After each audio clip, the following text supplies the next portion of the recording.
Assalamualaikum warahmatullahi wabarakatuh. Hari ini saya ada di Afdeling Mini milik Sekolah SMK Negeri 1 Temanggung.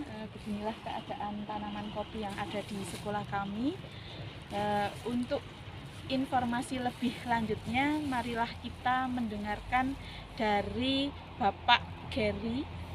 Beliau adalah teknisi dari sekolah kami sekaligus sebagai pelaku petani di kopi kopi robusta ini.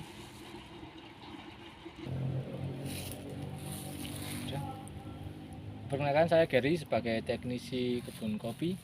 Saya mau menjelaskan bagaimana cara pemangkasan produksi untuk tanaman kopi. Karena ini bulan-bulan setelah panen, maka kita akan membahas pemangkasan produksi. Intinya untuk pemangkasan produksi adalah kita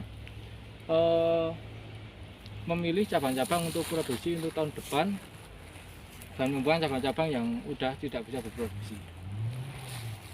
Mari kita tunjukkan. Pertama, yang paling penting itu kita harus memangkas cabang-cabang kering seperti ini.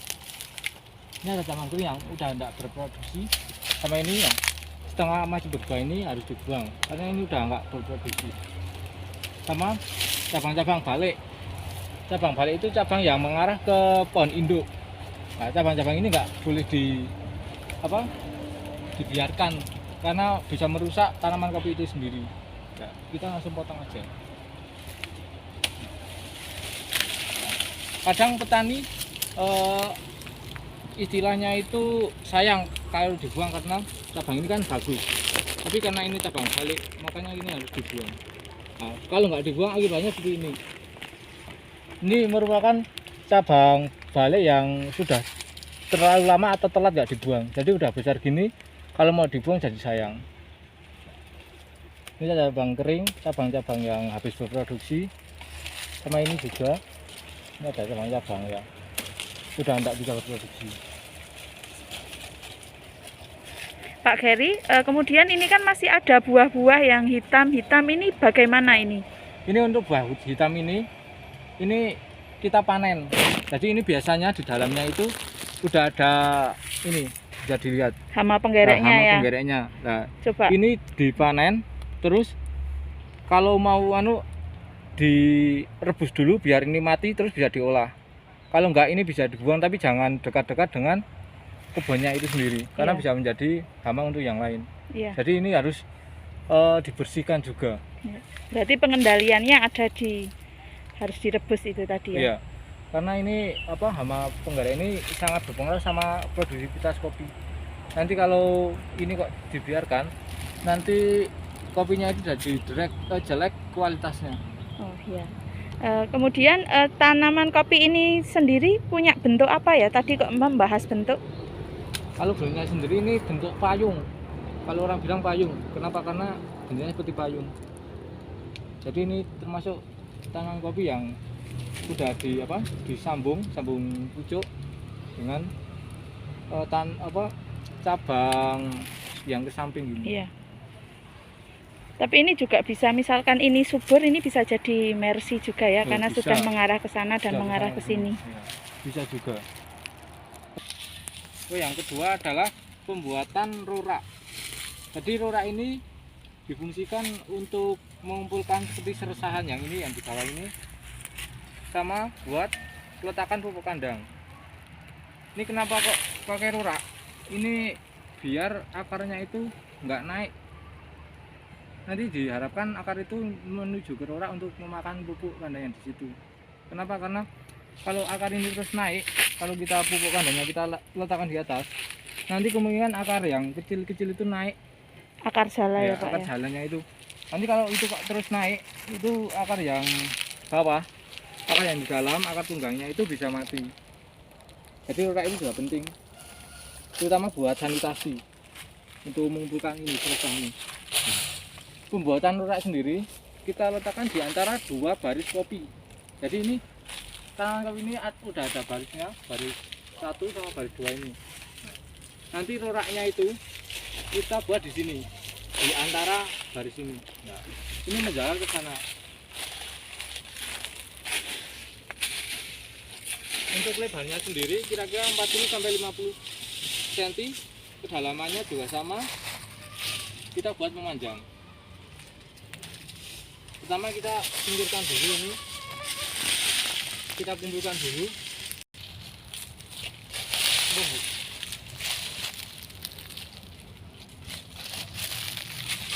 Setelah kita kumpulkan, kita gali tanah di sini. Kita naruh tanah di sini di antara dua pohon kopi.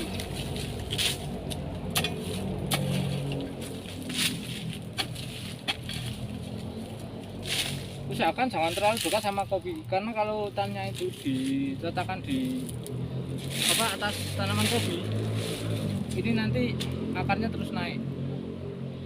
Jadi kita diletakkan di antara dua pohon kopi untuk tanahnya.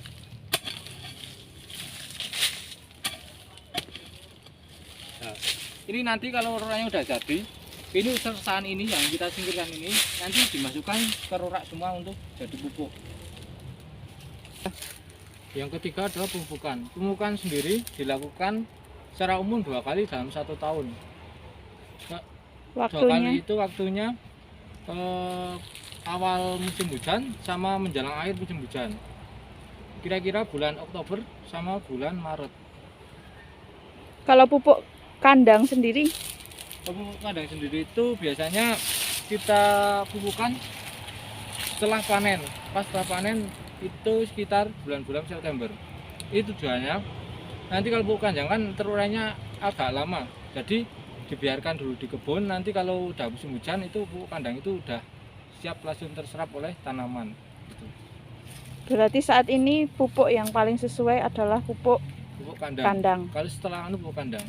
Tapi untuk pupuk non organik itu Oktober sama Maret secara umum. Cara pemupukannya sendiri adalah kalau non organik kita buat jalur melingkar di sekitar tanaman. Selebar tajuk. Nah, selebar tajuk kira-kira jangan terlalu jauh, juga jangan terlalu dekat. Ya, begini. Kita buat gini aja.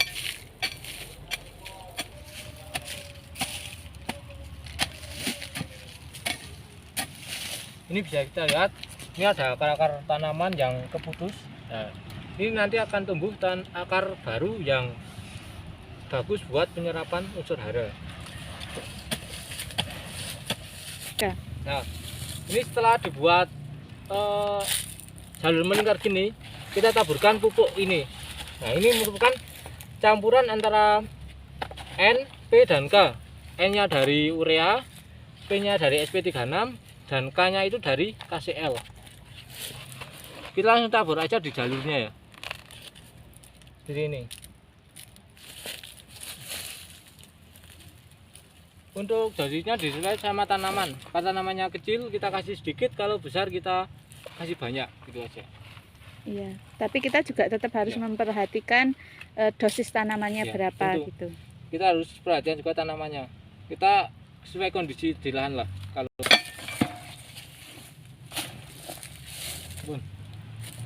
setelah pupuk udah dicabur, kemudian kita tutup.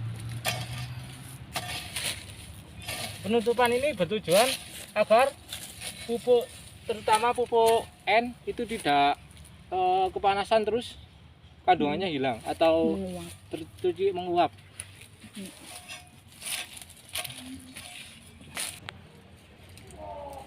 Terima kasih, sekian untuk pemeliharaan tanaman.